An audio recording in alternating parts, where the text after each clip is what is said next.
Probability. Probability में सबसे पहले कुछ स्टार्टिंग करेंगे डेफिनेशंस के साथ, सम बेसिक डेफिनेशंस। इसमें पहली डेफिनेशन है रैंडम एक्सपेरिमेंट।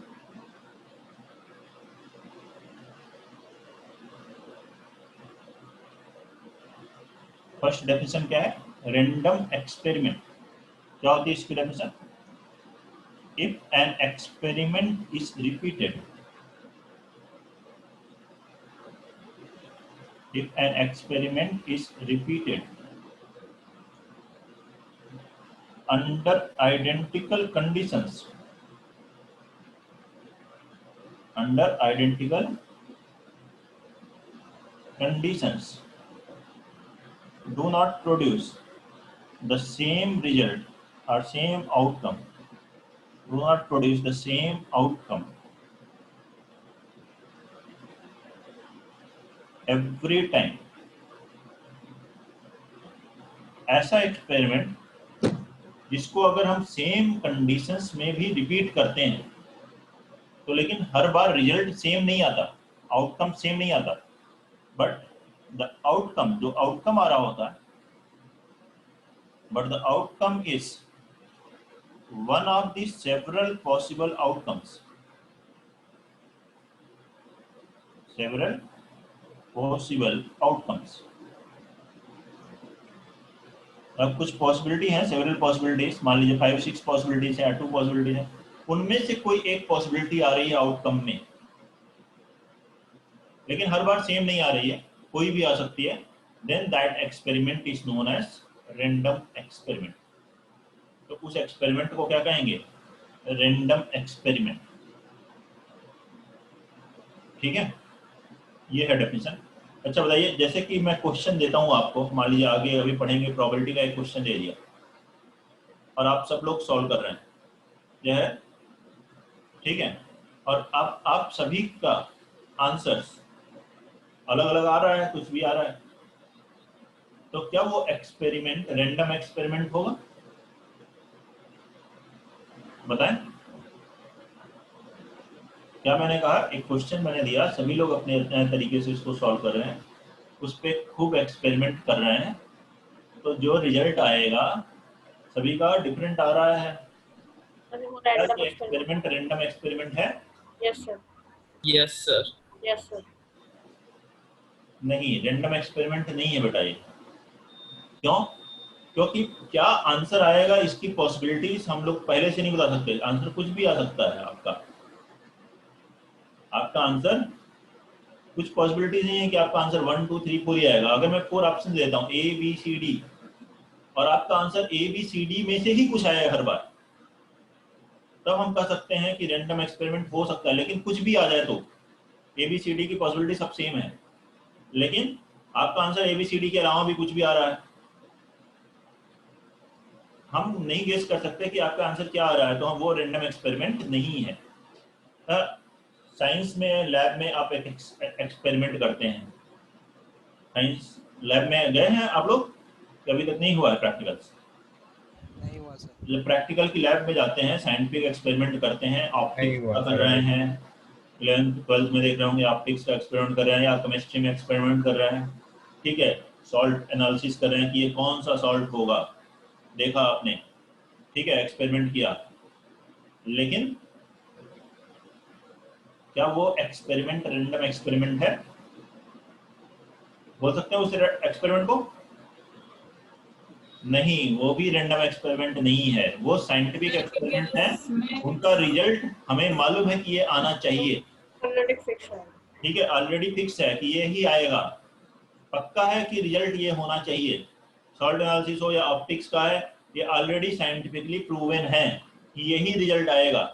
इवन दो आपका रिजल्ट नहीं आता है, मान लीजिए आपने किया, आपका रिजल्ट नहीं आ रहा है, लेकिन फिर भी आप लिख देते हो कभी में मेरा ये रिजल्ट आया, क्यों? क्योंकि आपको मालूम है कि ये आना चाहिए था, मुझसे गलती हो गई, ह्यूमन एरर के चलते, या फिर आपके नहीं ऑपरेटर्स के एरर के चलते, या जो इंस्ट्रूमेंट दिया गया है उसके एरर के चलते आपका रिजल्ट सही नहीं आया, लेकिन आपको मालूम था ये रिजल्ट आना चाहिए था, तो आप लिख देते हो।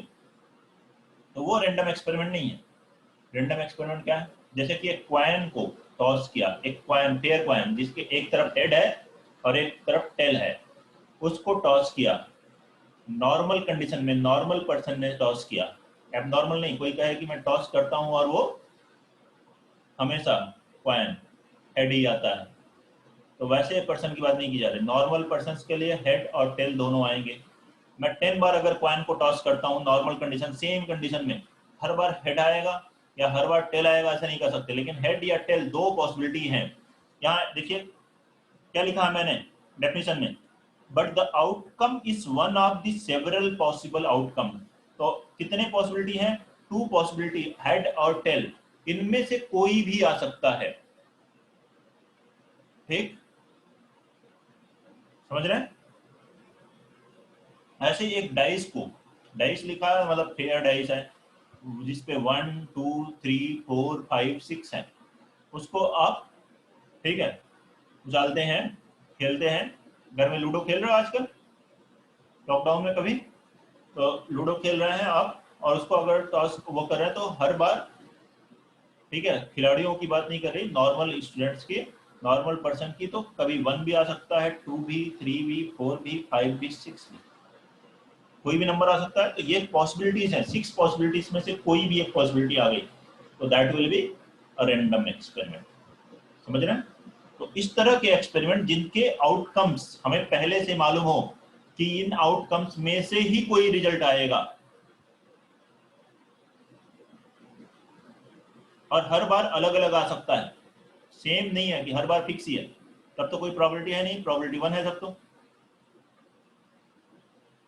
तो उसे कहेंगे रैंडम एक्सपेरिमेंट। तो लिखेंगे for example first one, tossing up a fair coin.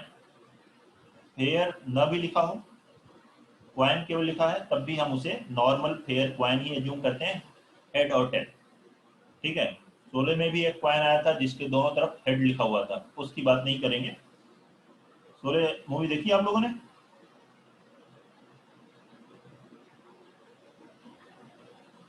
आवाज ही नहीं आती Yes, sir. Rolling up an unbiased dice. एक अनबायस्ड, बायस्ड का मतलब है किसी नंबर के लिए बायस्ड होना, मतलब उसके आने की प्रोबेबिलिटी ज्यादा होना। ठीक है, बाद में मान लीजिए आप इंजीनियरिंग ज्यादा अच्छी तरह से पढ़ लेते हो, इंजीनियर बन गए और आपने एक ऐसी डाइस बनाई कि जिससे 6 ज्यादा आएगा, तो उसकी बात मैं नहीं कर रहा हूँ। नॉर्मल डाइस, अनबायस्ड मतलब किसी भी नंबर के लिए बायस्ड नहीं है, सबके आने की प्रोबेबिलिटी सेम है, 1 की, 2 की, 3 की, 6 की, सबकी सेम, उसे कहते हैं अनबायस्ड या नॉर्मल डाइस। नहीं लिखा हो तब भी हम नॉर्मल ही समझते हैं, जब तक लिखा ना हो। क्वेश्चन में बायस्ड लिखा हुआ है ऐसा भी आ सकता है, उसके केस में उसमें दिया होगा क्या है, किसके लिए बायस्ड है। Third, drawing a card from, drawing a card from a pack of well shuffled cards।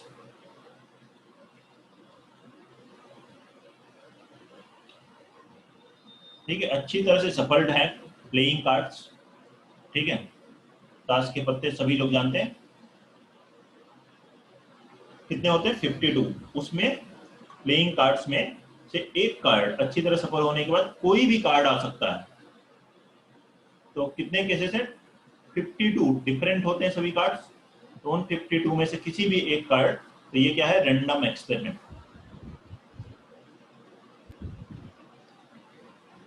किसने भी एक भी बार आज तक प्लेइंग कार्ड्स यूज नहीं किए हैं, कभी नहीं खेले हैं, बताएं? सर खेले भी नहीं होते सर, खेले नहीं है? पास करने के लिए एग्जाम जानना ही पड़ता है नंबर। नहीं खेले सर। नहीं खेले हैं? सर उनो खेला है सर, ये नहीं खेला सर। खेले सर खेलने नहीं देते सर। अच्छा, नहीं ऐसे घर में ऐसे ही नॉर्मल खेलते हैं, ऐसा खेलना ही नहीं नहीं कि आता। ताश के पत्ते खेलने से जुआरी बन जाएंगे। हाँ, नॉर्मल भी खेल सकते हैं। सर उनो खेलना ही खेलने नहीं देते हैं सर, और क्योंकि सर मेरे भाई को खेलना नहीं आता है ये खासतौर सर, से तो उनो रीजन में खेलने हम देते लोग हैं हैं, बस। उस रीजन में तो ताश के पत्ते काफी फेमस हैं हरियाणा में, ठीक है। इवनिंग में चले जाओ कहीं भी तो बहुत सारे ताऊ लोग बैठ करके खटिया पर ताश पत्ते, वो तो बल्कि दिन भर खेलते रहते हैं। पार्क में। पब में नहीं, गांव में भी चले जाओ। पार्क पबजी वाले बोल रही हूँ सर। हरियाणा में तो ये ज्यादा नहीं, चलता है, आते हैं, बल्कि फ्री में सबसे सिखाते ज्यादा हैं। खेले जाते हैं मेरे अकॉर्डिंग, बाकी देखना पड़ेगा। अब ये देखो, लेकिन प्लेइंग कार्ड्स पता होने चाहिए। क्यों? क्योंकि 10th में ही नहीं, 11th 12th सब में इसकी पर बेस्ड क्वेश्चंस आते हैं प्रोबेबिलिटी में, और एक और टॉपिक है परम्यूटेशन सर कॉम्बिनेशन में। तो मैं 10th में भी है सर ये। अच्छा, तो मैं आपको प्लेइंग कार्ड्स की डिटेल्स थोड़ी सी बता रहा हूँ, इतनी आनी चाहिए। आप खेलें ना खेलें उससे कोई फर्क नहीं पड़ेगा, लेकिन ये सारी डिटेल्स आपको पता होनी चाहिए। तो उसी के बारे में एक बार बात कर लेते हैं। तो ये है sir 52 playing 26 cards. Red 26 black. हाँ ठीक है, 52 प्लेइंग कार्ड्स की बात करेंगे। जोकर की बात इसमें नहीं होती, ठीक है, कोई उसकी बात नहीं करेगा। 52 प्लेइंग कार्ड्स।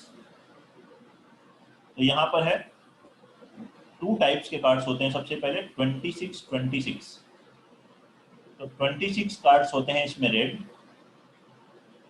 और 26 इसमें होते हैं ब्लैक।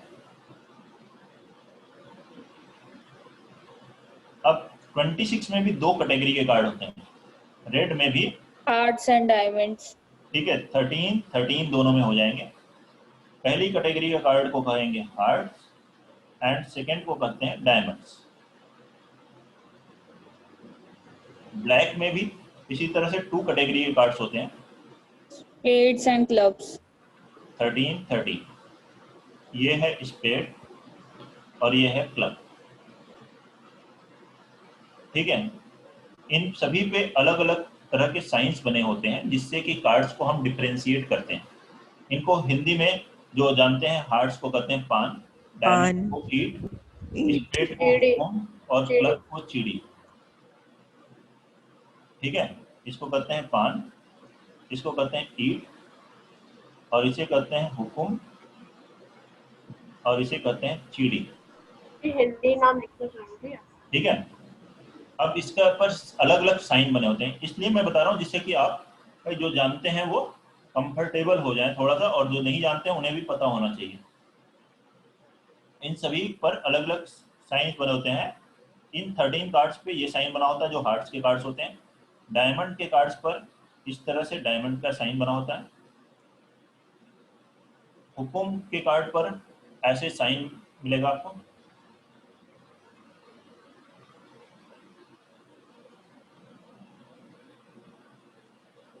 और इसके कार्ड पर, क्लब के कार्ड पर, स्पेड के क्लब पर वो था, और क्लब पर इस तरह का साइन मिलेगा।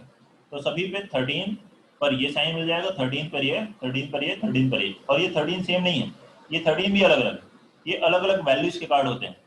इसमें एक वैल्यू पर ए लिखा होता है, बाकी फिर होते हैं 2 3 4 5 6 7 8 9 10, ऐसे सब में होते हैं। सब में ये सेम वैल्यू के होते हैं, ए से लेकर 2 3 अप टू 10 तक, सब में 2 3 अप टू 10 तक होगा। लेकिन 2 यहाँ पे इस पे अलग साइन बनाते हैं, ये 2 हार्ट का है, ये 2 डायमंड का है, ये 2 स्पेड का, और ये 2 क्लब का है। ए को जो है हम इसे हिंदी में इक्का और ए इंग्लिश में एस बोलते हैं, और जे क्यू के, तो ये 10 कार्ड्स प्लस ये 13 कार्ड्स होते हैं। सब में सेम वैल्यू के कार्ड मिलेंगे, जे क्यू के 13 बार, लेकिन सभी अलग अलग होते हैं क्योंकि सब पे अलग अलग सिंबल्स बने होते हैं। जे को कहते हैं हम लोग जैक, हिंदी में गुलाम बोलते हैं। के को कहते हैं क्वीन, हिंदी में बेगम, और के को कहते हैं किंग, हिंदी में बादशाह बोलते हैं। इन कार्ड्स पर फेसेस बने होते हैं, जे, किंग, जैक, क्वीन और किंग, ये जो 12 कार्ड्स हैं इस पर फेसेस बने होते हैं, तो इसलिए इन्हें फेस कार्ड्स भी कहते हैं। क्या कहते हैं? Face cards. और दूसरा भी नाम है कोर्ट कार्ड।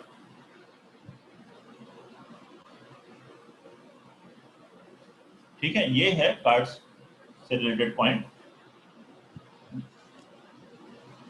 अब सर बताएं। एक ऑनर कार्ड्स भी होते हैं सर। हाँ, और भी डिटेल्स में और क्वेश्चंस फिर आते हैं बाद में, तो उस समय उसकी बात करेंगे हम लोग। ऑनर कार्ड्स ए को भी इंक्लूड कर लेते हैं इसमें, ए जे क्यू के। ठीक है,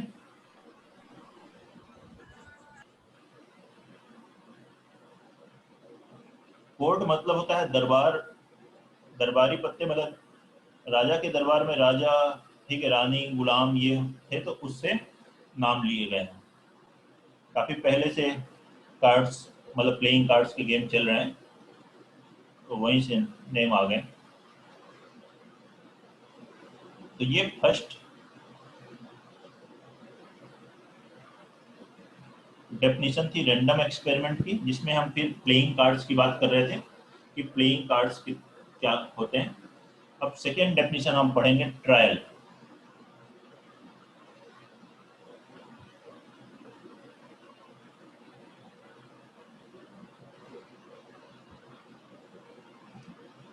ट्रायल क्या है? Performing an experiment, performing an experiment, मतलब performing a random experiment is called its trial or trial of experiment। एक रैंडम एक्सपेरिमेंट को परफॉर्म करना ही उस एक्सपेरिमेंट का ट्रायल है, मतलब वो एक्सपेरिमेंट आपने परफॉर्म किया, मतलब एक कॉइन को टॉस किया, means that random experiment you have done. तो ये है ट्रायल का मतलब event.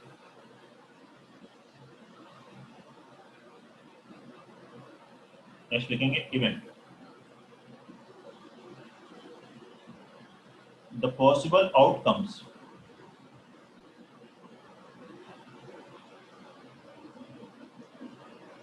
Of a random experiment,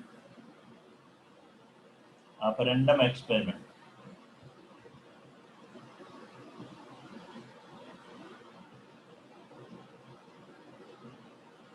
और इट्स इवेंट। जैसे कि एक डाइस को थ्रो करें तो 1 आए, ये एक इवेंट है, 2 आए एक इवेंट है, ऑड नंबर आए ये भी एक इवेंट है। तो उस तरह से कोई भी आउटकम जो पॉसिबल आउटकम्स में से है, उसी को क्या कहा गया? इवेंट। फोर्थ है श्योर इवेंट। श्योर मतलब जो पक्का इवेंट होगा ही, ठीक है।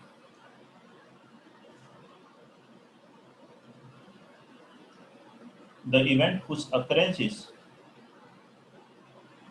the event whose occurrence is certain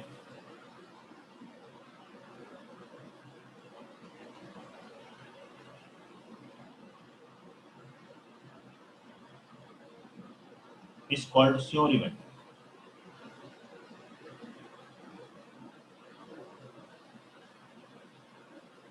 ठीक है, for example getting a number और getting a natural number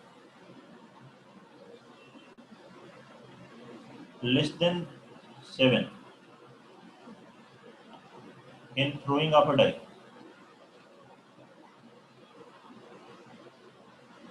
in throwing of a die is sure event। 7 से लेस ही आएगा नंबर, जैसे ही डाइस को थ्रो करेंगे 1 2 3 4 5 6, तो इनमें से ही आएगा, तो उस तो लेस देन 7 बोला गया है, तो ये पक्का है, श्योर इवेंट है। ठीक है, दूसरा श्योर इवेंट का एग्जांपल क्या बोल सकते हैं? Rising of sun in the east. Getting selection of all the students of Jigyan classes in IIT। ठीक है, आप द बैच, आपका जो बैच है उसके सभी स्टूडेंट्स का सिलेक्शन हो जाए IIT में, ये कैसा इवेंट है? हाँ, श्योर इवेंट है।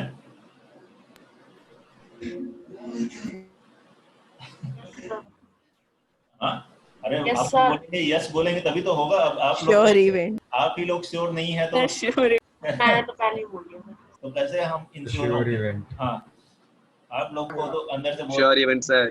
ठीक है। अगला देखते हैं, इम्पॉसिबल इवेंट। इम्पॉसिबल मतलब जो हो ही नहीं सकता। The event which can not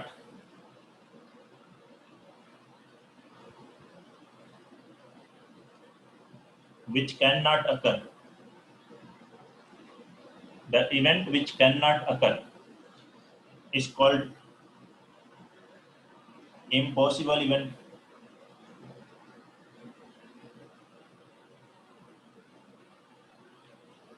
The event which cannot occur, जो हो ही नहीं सकता, उसे कहते हैं impossible event. जैसे इसी तरह से अगर एग्जांपल लिखें, getting a number 7 or greater than 7, ऐसे कुछ भी लिखते, number 7 in throwing of a dice. Throwing of a dice is क्या है? Impossible event. जिसकी प्रोबेबिलिटी 0 हो वो है इम्पॉसिबल, और जिसकी प्रोबेबिलिटी 1 है वो क्या है? श्योर, सर्टेन इवेंट है कि नहीं? अब बात करते हैं डेफिनेशन ऑफ प्रोबेबिलिटी। डेफिनेशन और mathematical definition.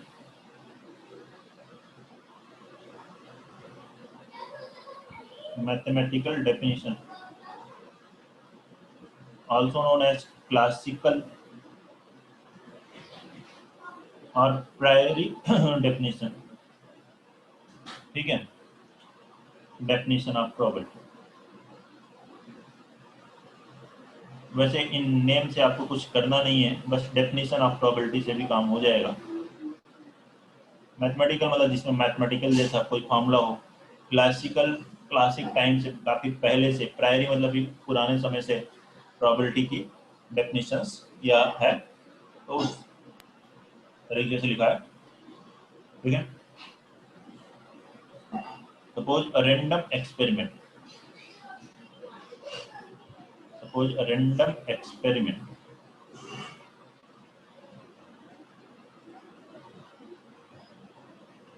is having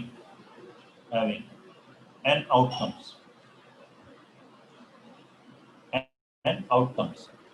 and let E be an event.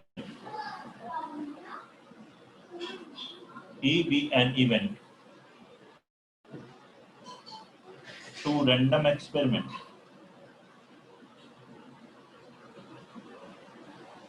and M outcomes are favorable to event E.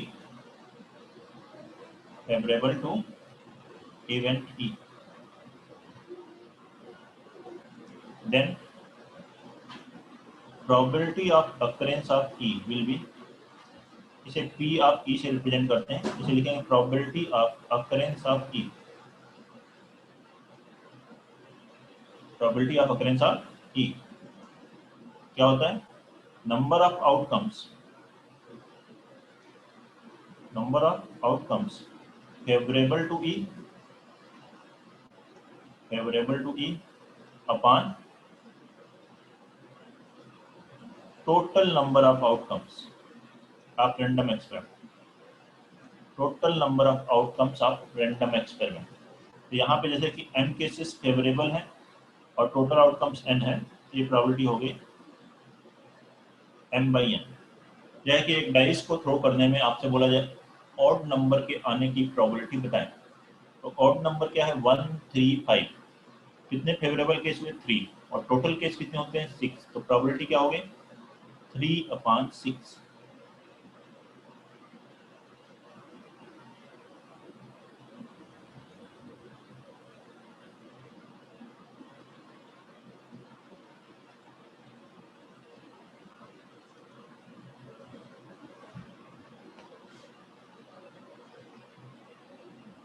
Note कर लें। कोई प्रॉब्लम है इसमें? No sir.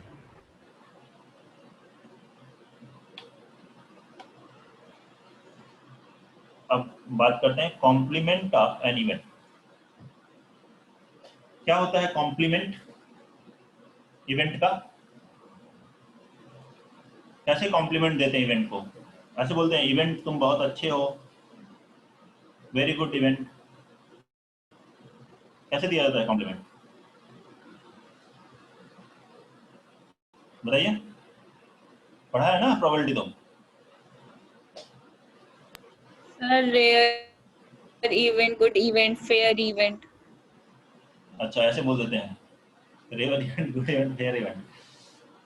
अच्छा, ऐसे बोल दें गुड अदिति, हाँ आज बहुत अच्छी है अदिति, तो अदिति आज अच्छी है, तो क्या है? वैसे अदिति अच्छी नहीं है, आज अच्छी है। सर ये कैसे बता? भाई आज बोल रहे हैं ना कि आज अदिति अच्छी है, वैसे अच्छी नहीं, मतलब कॉम्प्लीमेंट का मतलब जो है नहीं।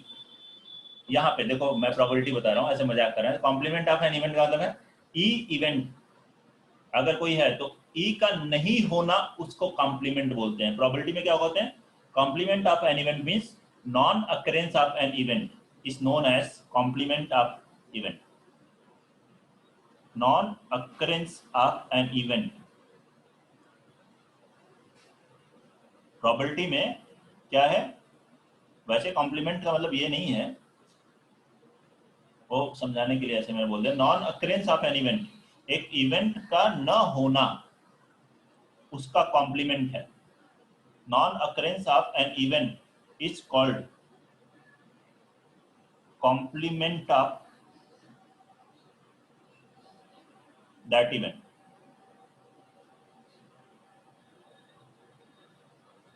मीन्स कॉम्प्लीमेंट ऑफ ई अगर कर रहे हैं इज डिनोटेड बाई, ऐसे लिखते हैं ई डैश आर, ई के सुपर स्क्रिप्ट में ई सी ऐसे लिख दिया या ई बार लिख दिया, मतलब ई का नहीं होना, आर नॉट ई। ई अगर नहीं हो रहा है तो वो उसका कॉम्प्लीमेंट है। ठीक है, तो हम लोग कॉम्प्लीमेंट सुन के बहुत खुश हो जाते हैं कई बार, लेकिन अगर प्रोबेबिलिटी से जाएंगे तो उसका मतलब है कि वो नहीं है आप। ठीक है, अगर किसी को कहा जा रहा है कि यू आर लुकिंग स्मार्ट, अगर आप कहते हैं अरे सर स्मार्ट लग रहा है, तो मैं वैसे हूं नहीं, ठीक है, ऐसे बोल दिया गया कि हाँ अभी। तो यहां पर देखिए प्रोबेबिलिटी ऑफ, ये प्रोबेबिलिटी के according, probability of E complement का मतलब होता है 1 माइनस प्रोबेबिलिटी ऑफ ई, और probability E plus probability E complement will be equal to 1। समझ रहे हैं बच्चों? बताइए कि दिक्कत है? जैसा समझ गया। तो समझ गया। Yes sir. ठीक है, नोट कर लीजिए, नोट कर लें आप सभी लोग। कोई भी दिक्कत हो तो बताइए। और प्रोबेबिलिटी में और कॉन्सेप्ट्स और